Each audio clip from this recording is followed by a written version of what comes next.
We need a full accounting as to how this mistake was made. Last night, WDSU Investigates told us hundreds of thousands of Louisiana voters were left out of an effort to expand mail-in ballots. They're senior citizens who face higher risk from the coronavirus if they vote in person. Tonight, Chief Investigative Reporter Greg LaRose tells us how the state's top election official learned about the problem and what's being done to fix it. On April 1st, Secretary of State Kyle Ardoin sent letters to 315,000 Louisiana seniors letting them know they could absentee vote by mail.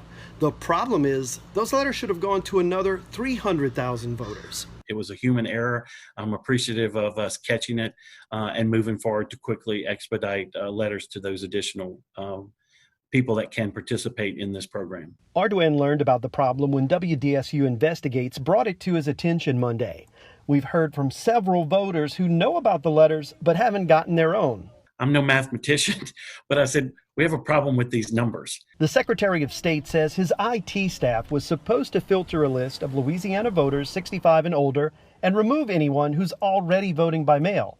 Instead, they removed anyone who's ever requested a mail-in ballot. So unfortunately, there was a number of folks who got taken out of the pool. Well, it's certainly concerning. That seems to be a really big mistake. And it also seems to me that someone should have caught that mistake. Stephen Handwerk leads the Louisiana Democratic Party. He says he's always had a good working relationship with the Secretary of State, but he thinks the problem WDSU has found needs a closer look.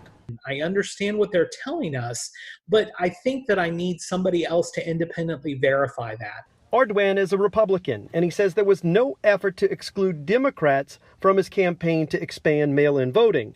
The Democratic Party says it's heard from hundreds of its members who say they haven't received the Secretary of State's letter. Those who want to assign nefarious intentions are going to do so regardless.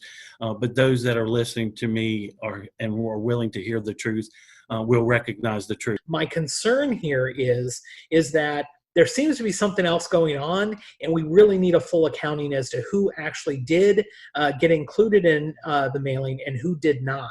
WDSU has obtained the original mailing list and the one with the voters who were left out of the first. We're going to take a closer look and let you know what we find. In the meantime, Ardoin says those who were left out can expect their letters in the next 7 to 10 days. For WDSU Investigates, I'm Greg LaRose.